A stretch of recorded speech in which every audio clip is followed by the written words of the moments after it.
Our next panel focuses on radical and disruptive innovation. Now, sometimes when you hear the words radical and disruptive, it's not always a good thing. But our next panel will redefine our vocabulary.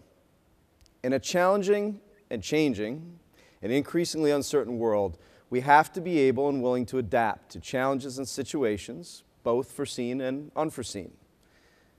We always have to think in ways like never before and come up with new and lasting solutions to old and new problems. That's a daunting task for anyone, but there's some strategies that can make such adaptation easier and more feasible. You're going to hear from some people today from different fields who are known for their creativity and innovation. It's their ability to look at and solve problems in new, interesting, and successful ways. They are truly the radical disruptors in their field. I can't think of a better moderator to lead us through the discussion. He is a true innovator.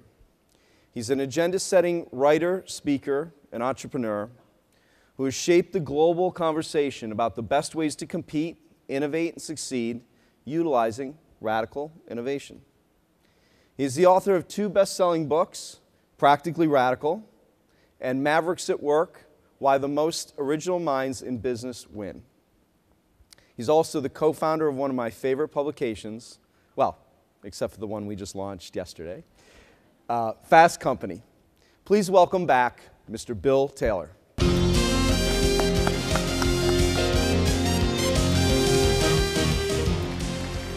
Thanks, Mike. Hello, everybody. I know we're kind of late into this convention, but as a lifelong New Englander and a proud Bostonian, I want to personally welcome you to the capital of a very frustrated Red Sox nation where we are enduring a painful last-place season.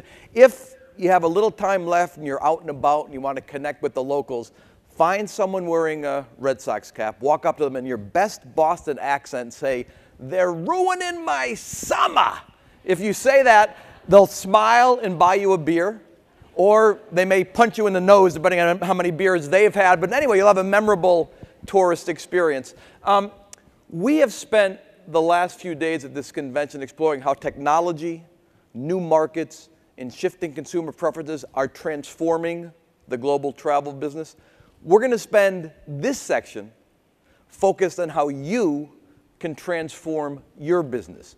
We want to present some radical ideas and lots of practical advice to help you think bigger and aim higher to unleash long-lasting change in fast-moving times. And to do that, we've assembled a panel of leaders from the worlds of hospitality, technology, and financial services. Executives who are changing the game in their fields when it comes to connecting with customers, building brands, embracing the internet and mobile communications, unleashing the energy and creativity of their people. 3 of the core themes of this convention, I listened into the session on Monday, are community, investment, and pride. And you'll see those themes emerge in our discussion. These leaders are going to talk about the ideas and techniques that have powered their success. But our definition of success as a panel is if we can surface ideas and techniques that you can apply at your companies. Now, one important note, it's hard to, we kind of want this to be interactive, but it's hard to do Q&A in a dark room that's this big. So we all have our cell phones. If you folks tweet questions, comments, observations, I've got a little laptop there, and it will display them to me, and I can raise your issues or questions with the panel. So in the world of social everything, use the hashtag GBTA 2012 PR, not public relations, practically radical, GBTA 2012 PR. Keep it short and sweet, under 140 characters, and we'll get you into the conversation that way. It's a bit of an experiment. We'll see how it goes. So let me introduce the panel and get things started. Brad Gerstner is an investor, an advisor, and an entrepreneur. But really, in the spirit of the language Mike used, he's a disruptor. He starts or invests in companies that use search, software, and mobile apps to redefine what's possible in a range of industries. As founder and CEO of Altimeter Capital, he runs a hedge fund that invests in public and private companies in fields such as internet, software, and travel. He's been an investor in airlines, hotel companies, and car rental companies. He was an early investor and/or a board member in Priceline, Zillow, Orbitz, Faircast, Silver Rail, and Hotel Tonight. And he's the founder and chairman of a company called Room 77, which has developed a smarter search engine for finding and booking hotels. He runs and invests in lots of other technology companies, way too long for me to list. So please welcome Brad Gerstner.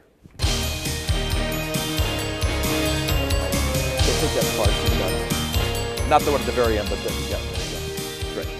Okay, Ted Tang is a 30-year veteran of the hospitality business and a change agent who's moving the business forward. For the last 4 years, he's been president and CEO of leading hotels of the world, which represents more than 430 properties in more than 80 countries. In an environment where so much of business is defined by sameness and uniformity and predictability, leading hotels stands for originality and independence and adventure. Ted's job is to take a global network of one-of-a-kind places and experiences and build a cutting-edge sales and marketing and branding platform around it. So please welcome Ted Tang. Thank you. All right, right next to Brad. Okay, last and most definitely not least, I've known this wonderful lady for a long time. Linda Verba is one of the most energetic, entertaining, and really customer-obsessed business leaders I have ever met. Her official title, it's a long one, is Executive Vice President of Retail Banking at TD Bank, which describes itself as America's most convenient bank. But what she really is an unstoppable force in the cause of legendary customer service and a champion of building a people culture to deliver that service. Linda started with the bank back in September of 1998 when it had 74 locations in southern New Jersey and greater Philadelphia. Today it has 1,300 locations from Maine to Florida, 26,000 employees, and 8 million customers. It is truly a passion brand in an industry that's pretty devoid of positive passion. And Linda has been promoting that passion for the last 15 years. So please welcome Linda Verba. Give me a hug.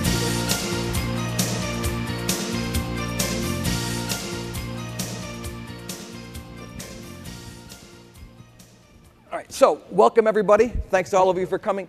The only way really to begin this conversation is with customers and what it takes to do something that sticks with them and sticks to the rib and means something to them. And you know, what strikes me about the folks in this audience is that they're all competing in an era of unprecedented abundance. Their customers, like all customers, have more choices, more options, more ads to sort through than ever before. And so the challenge becomes, in this age of abundance, how do you offer something that is scarce? The most successful companies provide something that is hard to come by.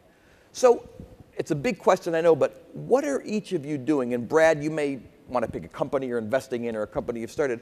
What are each of you doing that shows what it takes to stand out from the crowd and stand out in the minds of your customers? What are you doing in this era of so much to really move the needle and stand out? And Linda, ladies first, I'll start with you.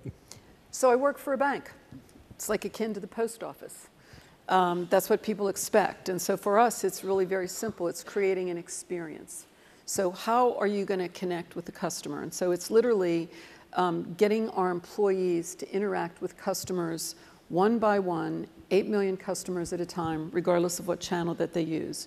And so it's just about creating an experience that differentiates us. And that may mean that we've got an open environment. That may mean that we've got more stores and more locations in a particular geography. That may mean that we have taken something as simple as a coin counter and created a brand around it. That may mean that we take products and we're also in a regulated industry, so there are lots of times where the regulators say, this is what you're going to do. And we look at every opportunity to turn lemon into lemonade.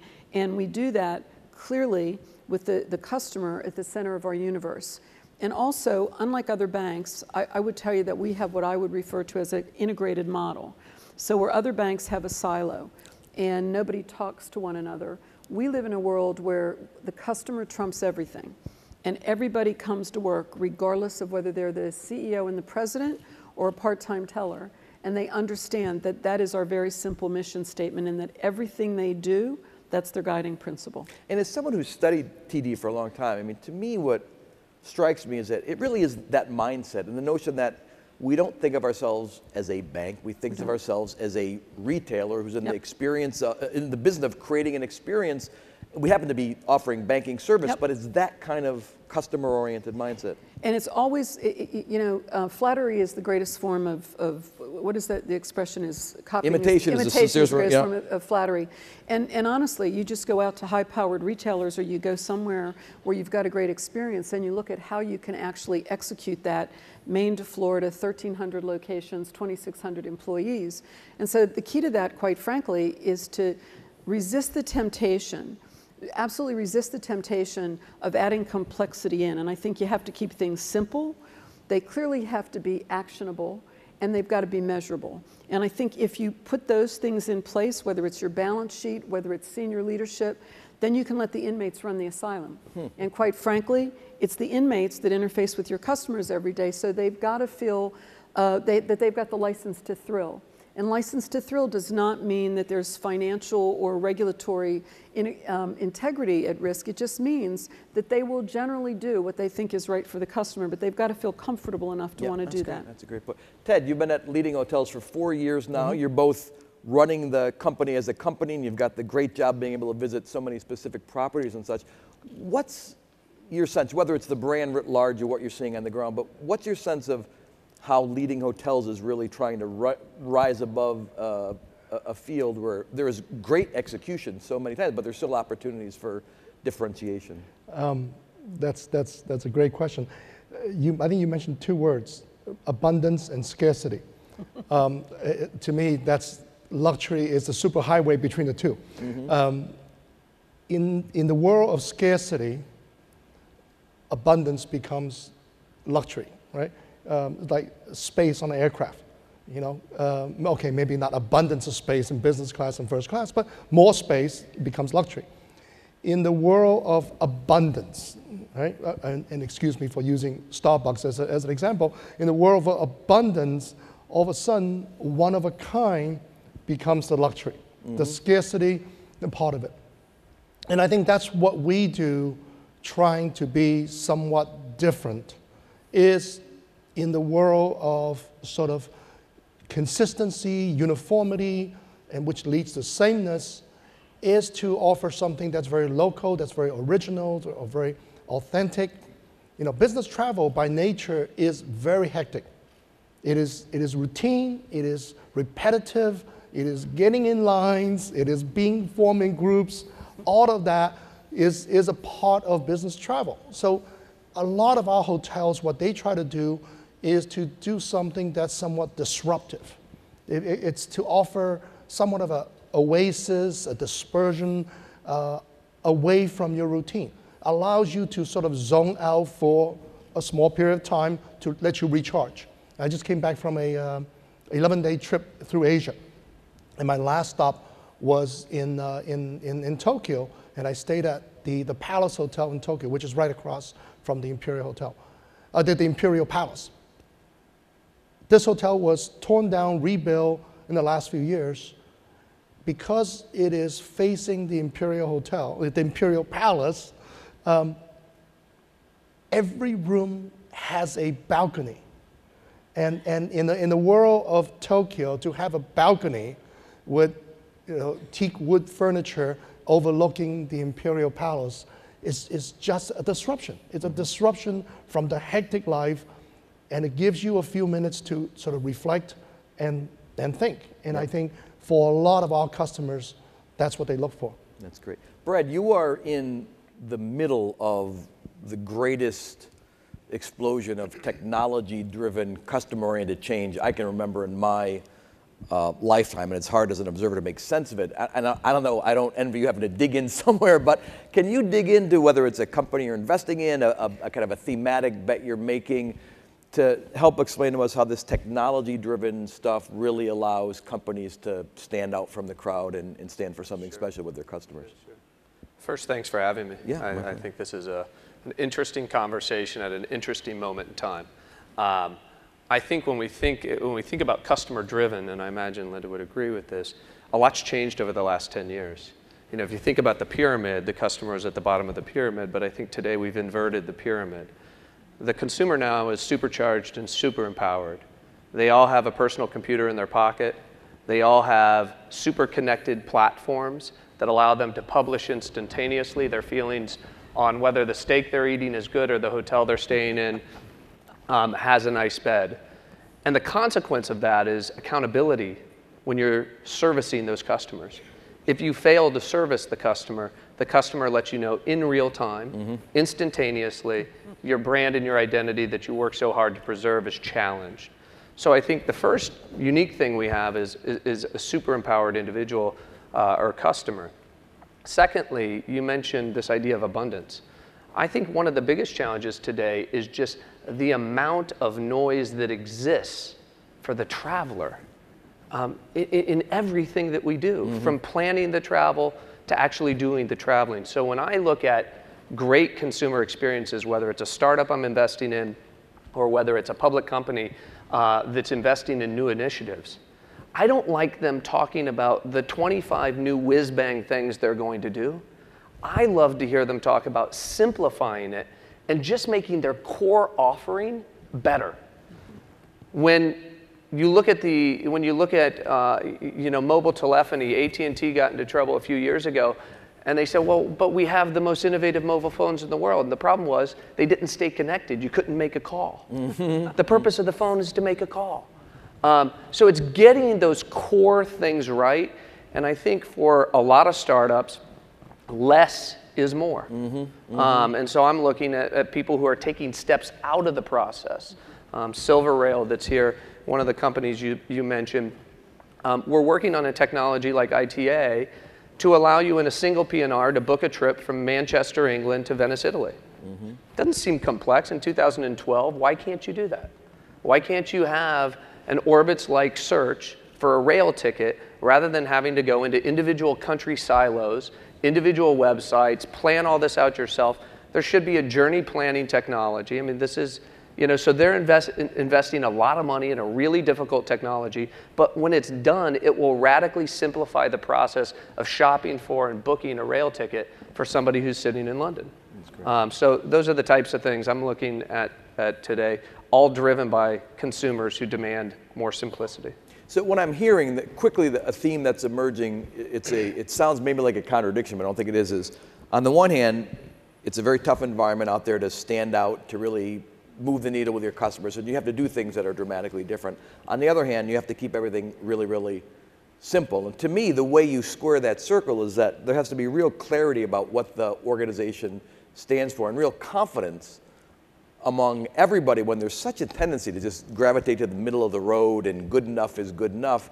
You've got to be both bold and confident, and that allows you to be disruptive and simple at the same time. And so I'm a writer and I like to paint word pictures. Maybe we can just quickly go through and bring that to life and ask each of you to talk about just one specific service you offer, thing you're doing, something you're working on that gets to that sort of doing something that is both new and exciting, but also disciplined to execute and simple to execute. Maybe we'll do the same order, and then I'll switch it up in a minute. I hope that's not unfair to call on you first again. But so I think that we all need to realize that we're in the people business, and that it doesn't matter what product we offer or what services we offer. At the heart of our business is the customer, and absent a customer, we have no business.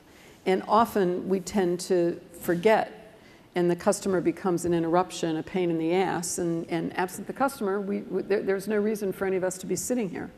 So one of the things that we're doing right now is a corporate-wide campaign that's called The Road to Legendary, because for us it's about creating legendary experience. So we have buy-in from every senior leader in the company, every business line, and basically we are embarking on what will probably be a journey of constant improvement. But this is not about, Six Sigma, although we've got, some lean Six Sigma out there. This is about taking complexity out. As you become bigger, you also need to take a look at what you've been doing and say, what am I going to stop doing? I'm doing so many things, what am I going to stop doing? And then, quite frankly, you need to look at the products and services that you offer and repackage or repurpose them more simply. So our customers tell us repeatedly that the one thing that they want from us is a personal connection. And they don't care if that personal connection is in the store or as Brad said, via a form of technology. But they want a personal connection, and the first thing they want is they want for it to work. So don't tell me you have something and then don't let it work. They're looking for it to be simple. So they want all of the complicated documents. And look, in the travel business, you have documents. I mean, I just did a trip to Italy, and, you know, there's this. And you've got to be an attorney to kind of figure out what's in your package and what your insurance is and where you go. They're literally looking for it to be simple. And quite frankly, the other part that we're aiming for on this road to legendary is the connectivity with the customer, that they always want to know that you are there for them, that they are your reason for living, that they essentially, you've got their back. So in a changing world, when travel plans change, when the regulators make a change to the banking business, who's going to explain and educate to the customer what's going on? And so the umbrella of this road to legendary is looking at all of those work streams at every single level, but creating a company rally cry for us that will differentiate us.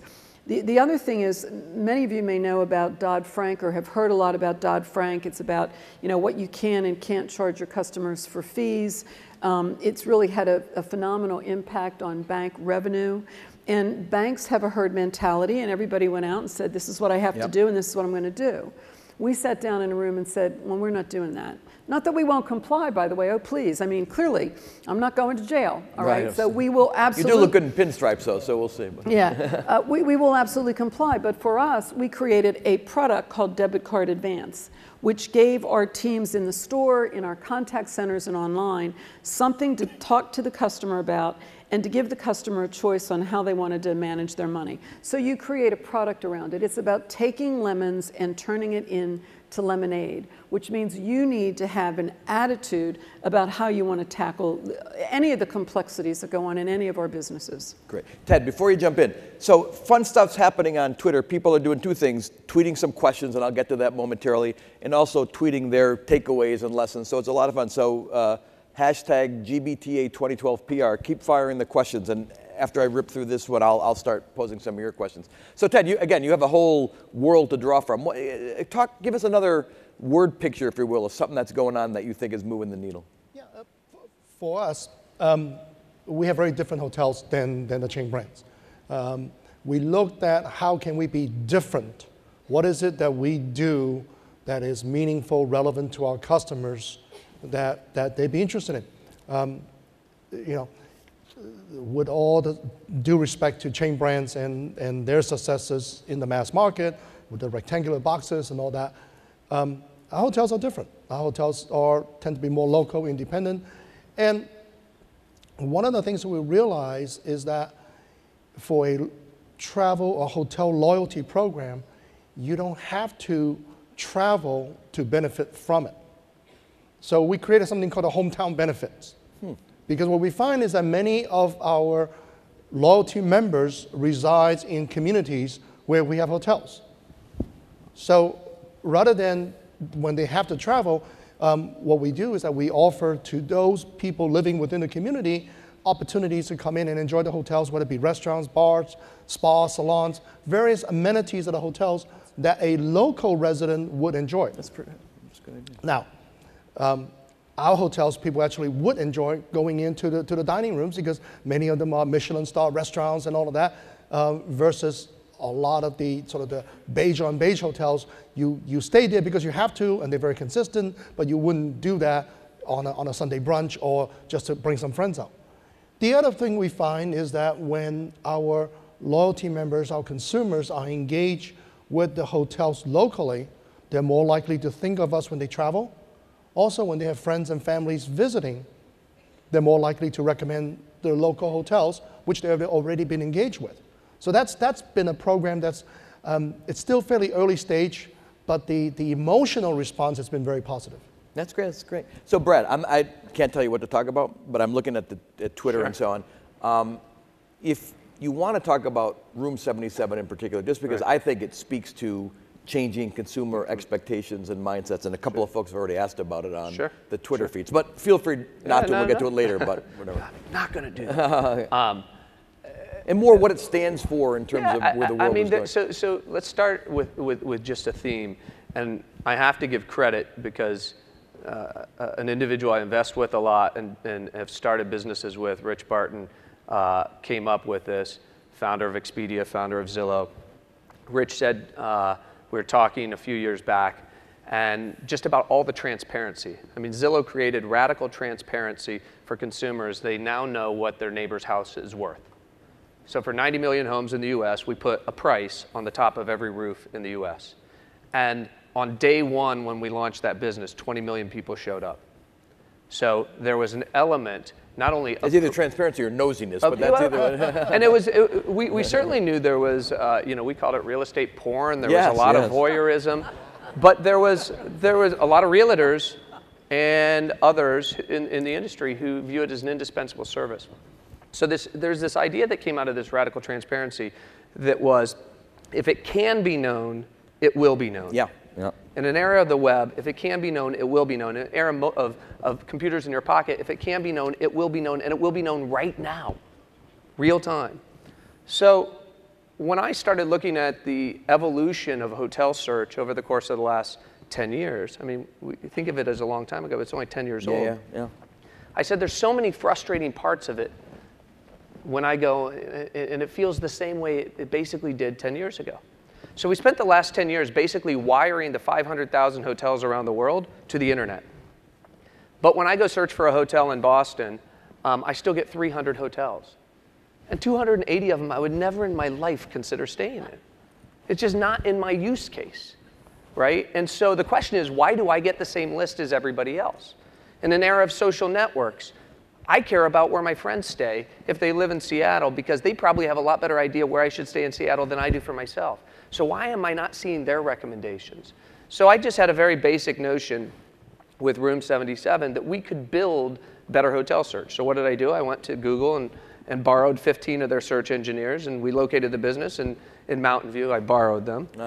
They now work for Room 77, and we have a team that's of world-class search engineers. But one of the frustrations I had, take this hotel for example, I'd show up at a hotel, I'd do all the hard work, and I'd show up at the hotel, and I'd end up in one of the less desirable rooms. And it seemed a little bit odd. I kept booking my hotels on all these online places, and I kept getting these bad rooms. And then I was sitting at the Hyatt in Seattle one time. I was talking to the manager, and he said, oh, that's adverse room allocation. He said, you booked the room on Hotwire. You know, we don't give you the good rooms when you book on Hotwire. Oh. Not to get anybody in trouble. And so I'm thinking to myself, well, in a world where if it can be known, it should be known, shouldn't I know what the rooms are in the Hyatt in Seattle?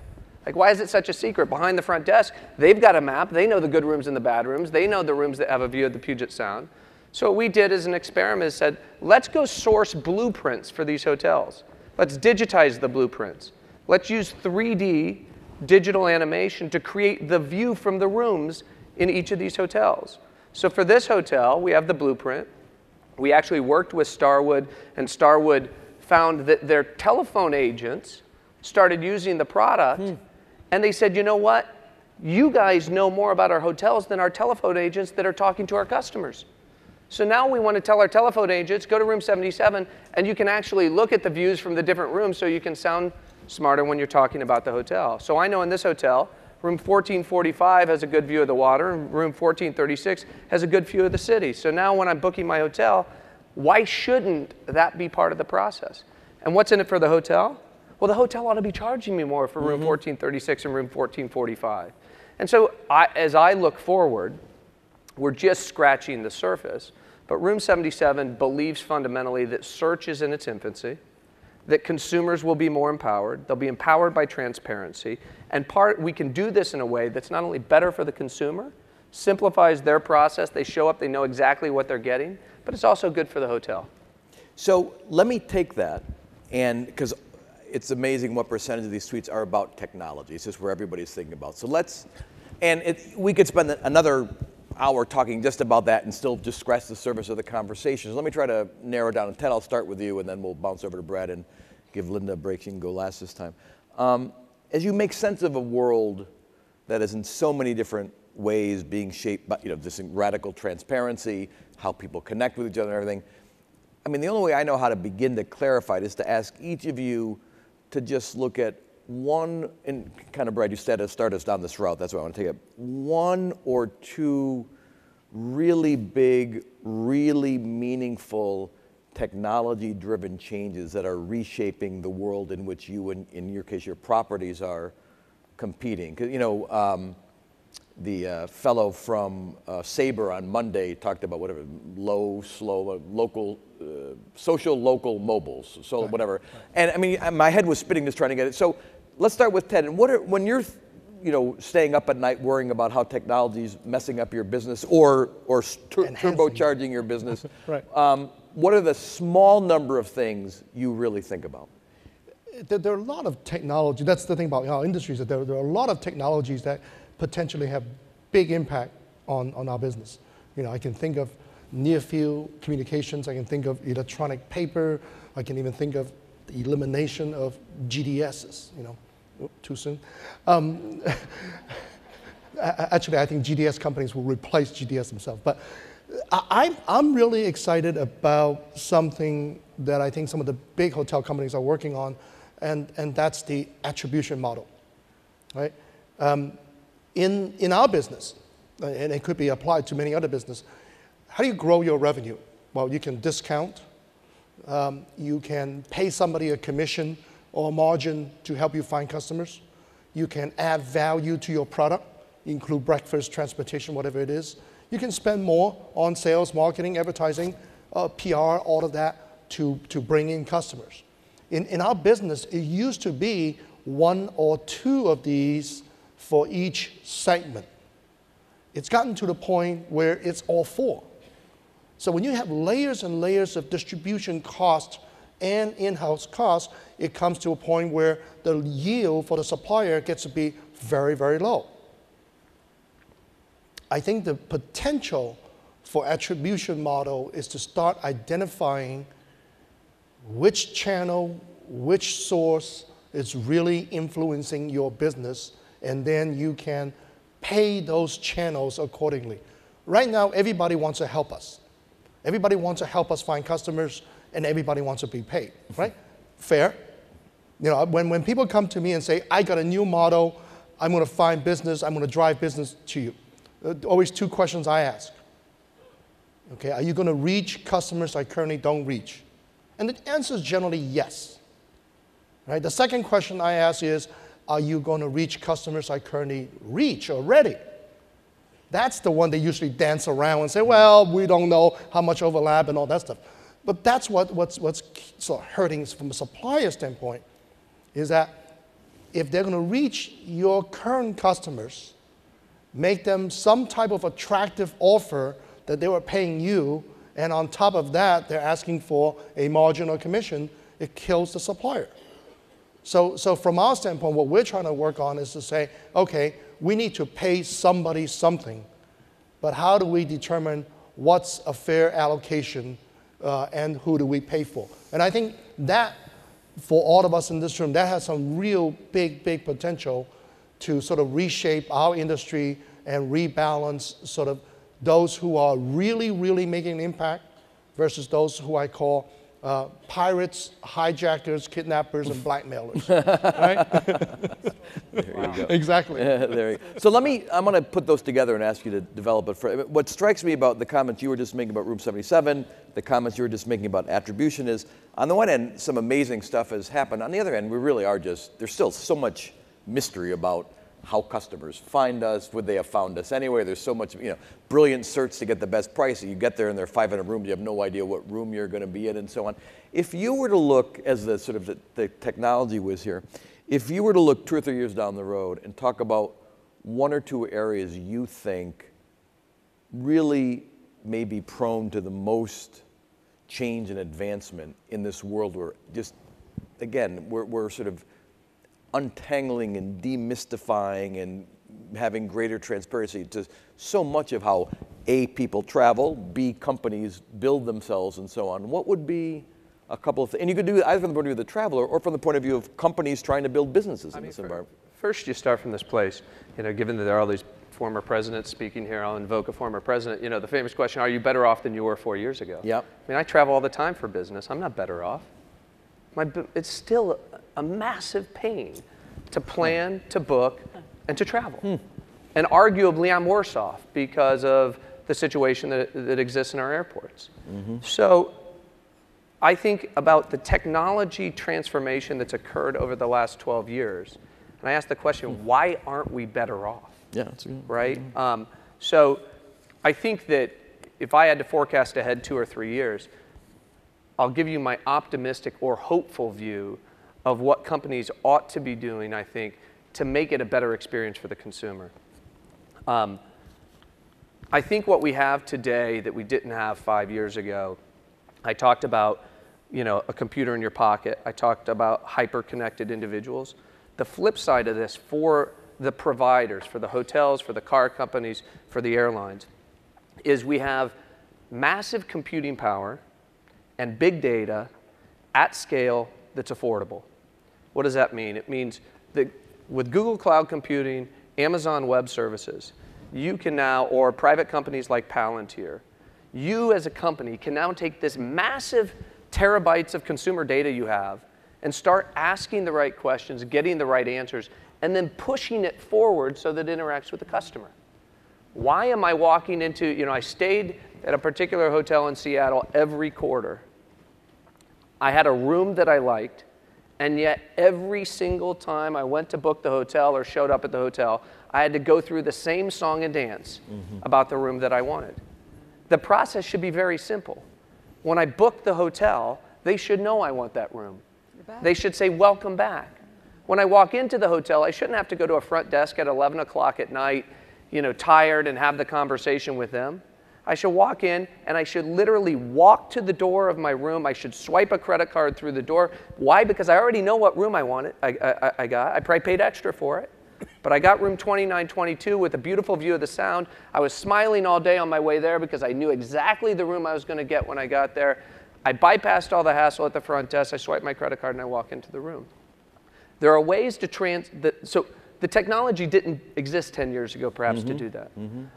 But today, you look at the power of big data on the corporate side, on the enterprise side, to actually solve some of these problems. Concur, Steve Singh is very passionate about this thing called the perfect trip. Lots of people are booking their corporate travel through Concur, and he knows that it's not the perfect trip today. But what I love about what Steve articulates is he has a vision for where this ought to be.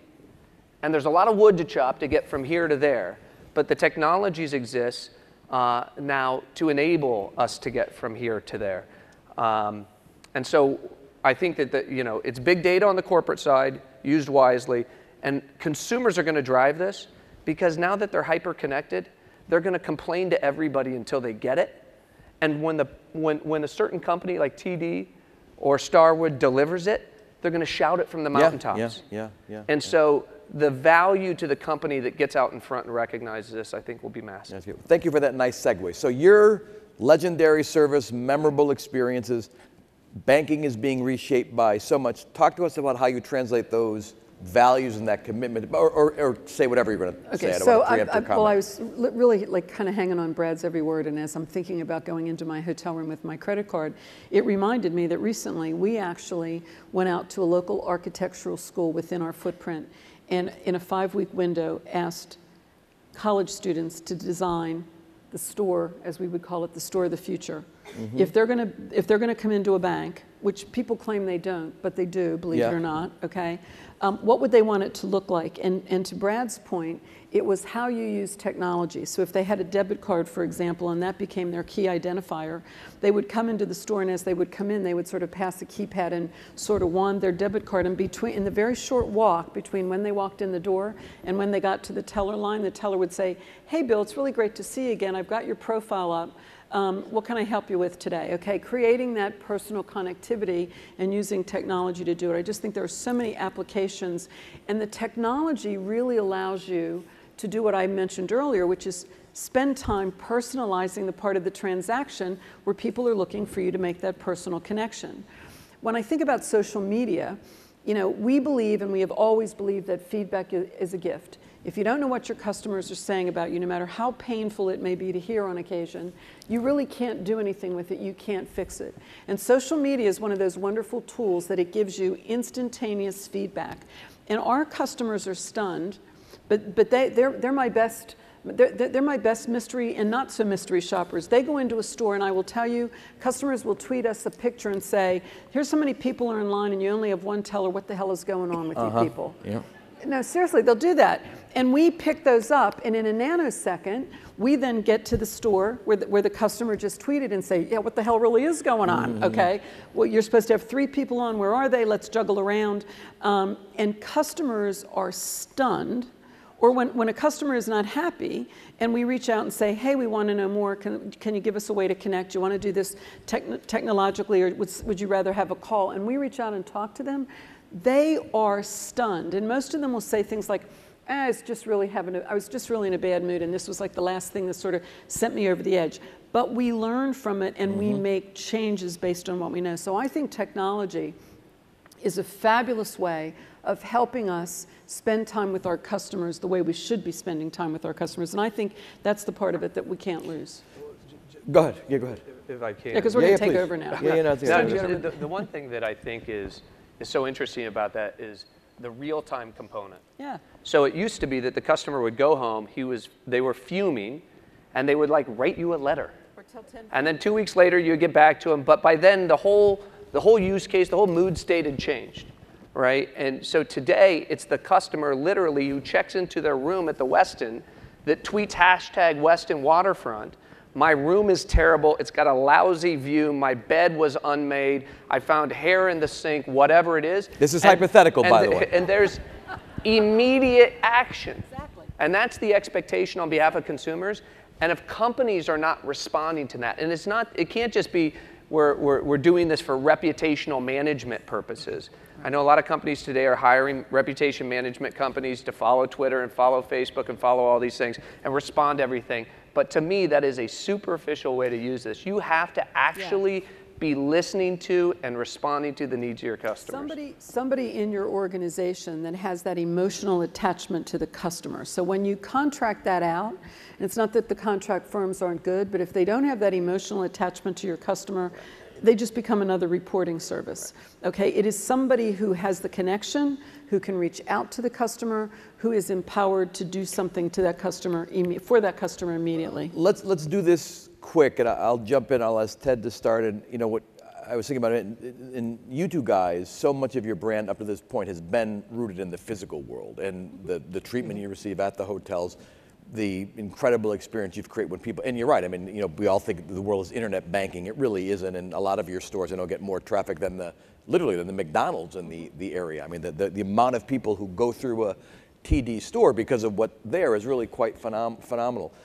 But the question becomes, how do you, without losing your minds, think about this blend of the physical and you were just touching on it, so I just want to develop it a bit more. And for the folks in the room who are used to dealing with their customers so much on the phone and all that kind of stuff, this blend of the physical connection and never losing that, but understanding the surround sound of the virtual and everything. And Ted, I'll start with you. What are some of the things you're wrestling with or working on to sort of have the best of both worlds in that sense? I'll answer that, but before I do that, yeah, please do it. I want to make a comment. Brent and I, this is the first time we met, right? This is not rehearsed, right? One of the big things we're working on in leading hotels that we think is going to really move the needle for us is sort of what Brad was talking to about Room 77, and that is the ability to book a room by a specific room number, right? I recognize for a lot of the big boxes, it doesn't really matter. If you've got 518, 618, 718, you know, they're in the same column. For many of our hotels, each room is different, right? The airlines do it, cruises do it, why can't hotels do it, right? Most of it is operational. Operationally is just not very convenient. But because, you know, one of the excuses has always been is that, well, what if somebody doesn't check out, right? Yes, that happens, but that happens like 0.01% of the time. So you can always find ways to get around that. And so one of the things we're working on is to say, when you book a hotel, you're booking a specific room.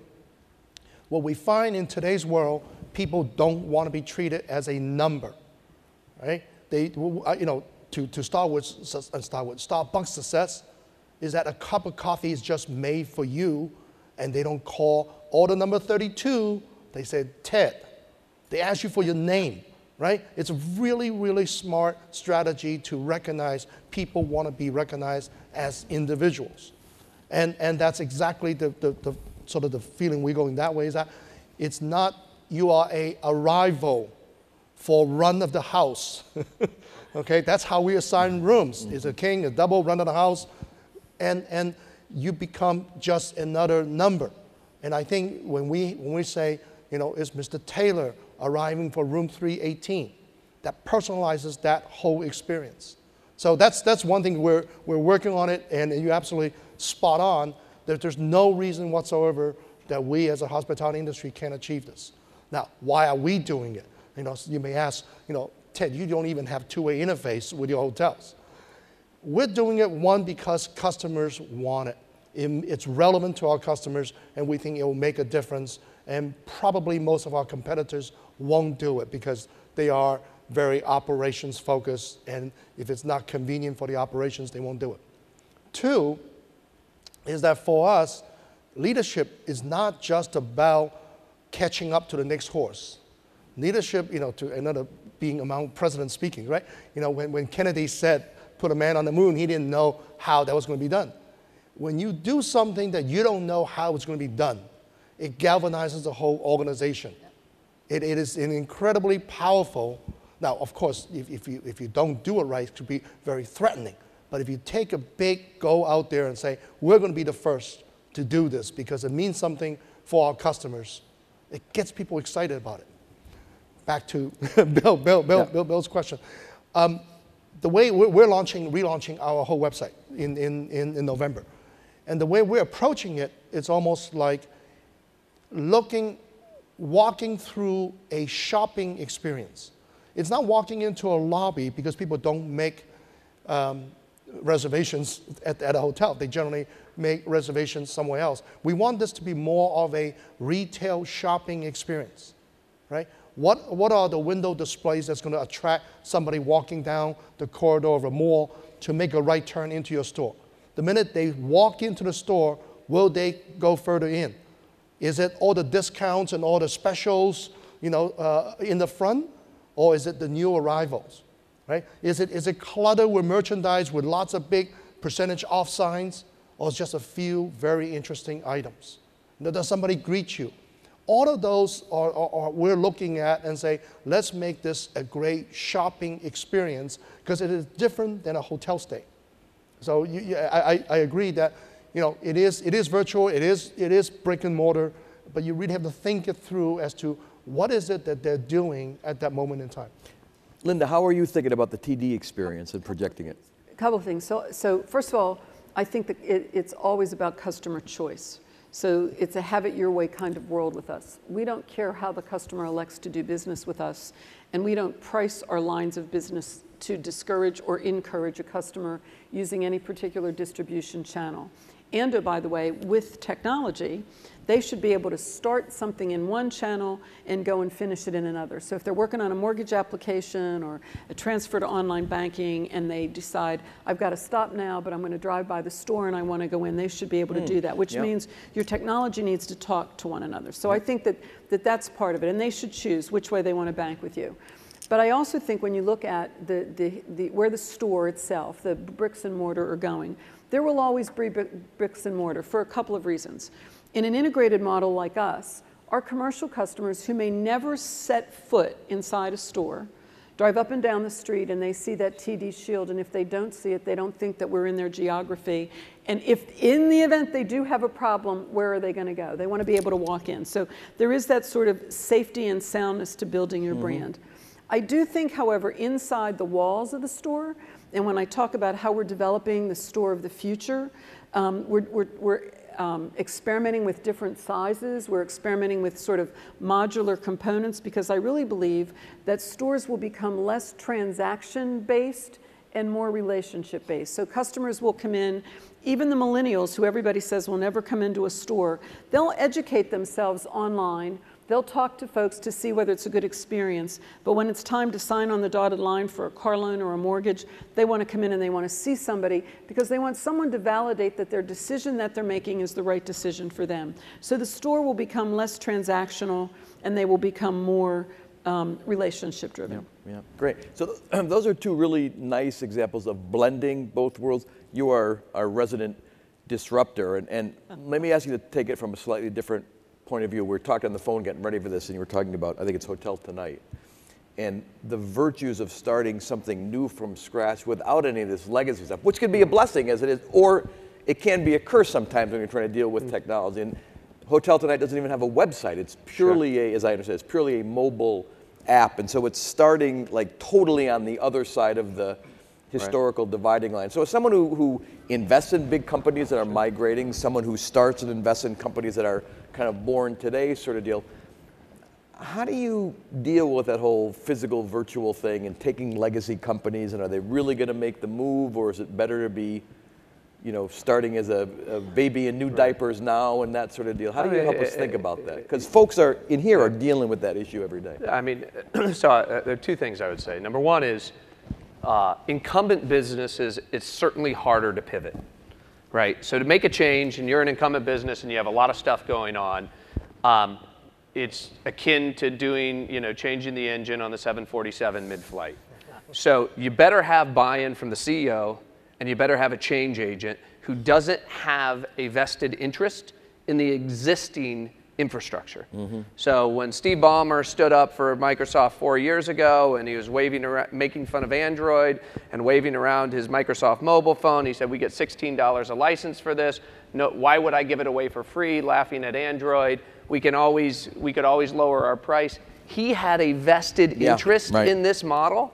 And so it was impossible for him to see that 4 years later, Android was going to be installing 1 million or lighting up 1 million devices a day, and Microsoft is irrelevant in the most important computer transformation in the history of the world. So if you're incumbent, you have to ask the question, who's running it?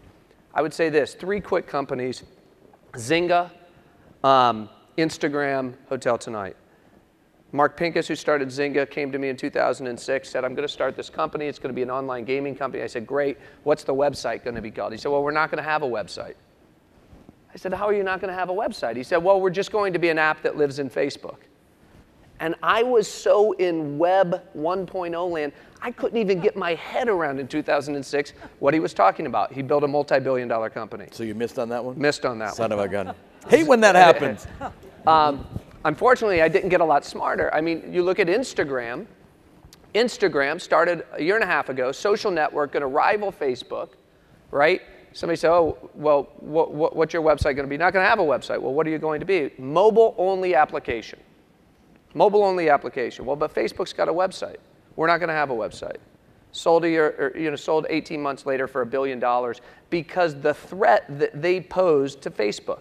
By designing only for the mobile phone and not having the legacy problems and challenges of maintaining a website, they were able to build a better device, a better application for the mobile phone. Hotel Tonight, which I am an investor in on the board, said, you know, we can do for hotel booking on a mobile phone what Instagram did for building a social network, i.e., because we're not going to build for a website, let's solve the use case that for the 40 to 50% of people who book in the last 72 hours. I'm standing in a city and I need to book a hotel. Do you need a list of 300 hotels? No. You need a list of 3 to 5 hotels. You need to know what's available, and they came up with an incredible design. So they say, here are the 5 choices, luxury, business, you know, budget, whatever the case may be. It's available right now. It's 4 clicks. And when they did the study, the incumbents, Expedia, et cetera, Expedia ported its website to the mobile phone. Well, the problem was it took 40 swipes to actually book the hotel. So Hotel Tonight said, throw it all out, build only for the mobile phone, and they took 40 swipes to 4. Now, whether or not that is sustainable enough as an advantage, you know, for an Instagram or hotel tonight is a question. But there is absolutely an advantage to not having the legacy kind of hold you back or force the design. So unfortunately, we've got like 4 minutes left for probably the biggest question of all. So we'll do a lightning round sort of deal. But we invited each of you here because in your own way, you're all leaders and change agents. And the folks in the audience are struggling with, okay, this is all great stuff. When I go back home, I got to start making some changes. What am I going to do? From the point of view of being a leader, being someone driving change, who is trying to thrive in this environment, which is both exciting and daunting at the same time, is there a little something you can help folks with the kind of mindset, the kind of attitude you have to make a difference without going crazy? We'll start with Linda and rip through. So first of all, I think simply leadership is a contact sport. So if you want to be on the sidelines, you want to be a manager, you don't want to be a leader. It is absolutely a contact sport. That's what you signed on for. I think you've got to be passionate, whether it's about your entire business or about a particular project. I think you need to align yourself with a company or a project that marries your value propositions. It's just very hard to be authentic and genuine if you don't believe in what it is that you're doing, no matter how misguided it may be. You really need to believe. And I think, you know, all the writers will talk about all the really wonderful things like integrity and leading from behind and influence. But I will also tell you in this day and age that one of the most critical things to being a solid leader and having people want to work for you is having fun. Life is just too short. If you don't have a sense of humor, like pack it in and like go home. Because literally life is too short. You need to have some fun, and you need to create a fun sort of environment so folks want to come and work with you. Ted, 4 years in, what are you learning in terms of how you make a difference? I've learned over the last 3 decades, mostly by mistakes, is that leadership is defined by how much you care, love the people that you lead. Do you see greatness in them, or are they just a means to your objectives? If you really care to be a great leader, you got to love the people you lead to make sure they are living in their greatness. So, Brad, you're investing in leaders, you're sizing up leaders. What are some of the qualities you look for that you think allow people to get things done in this environment? For me, I really am looking for somebody who has a different worldview. And, you know, they're naturally athletic, they can play a lot of positions, you know, they're excited, they're passionate, but you know, it's interesting because I watch new leaders come into different industries. Take the airline industry, for example, today, where radically different choices are being made in the airline industry, and there's a radical level of profitability that exists today and will exist for the next 3 to 5 years that we haven't seen in 15 years. And we could have a whole conversation about the transformation that's going on in that industry, why it's happening. So leaders don't just exist in startups that are challenging incumbents, but sometimes you have transformation within the industries themselves that comes out of, you know, in the case of the airline industry, out of the result of near financial collapse. But you know what I encourage our team to look for is just authenticity in leaders.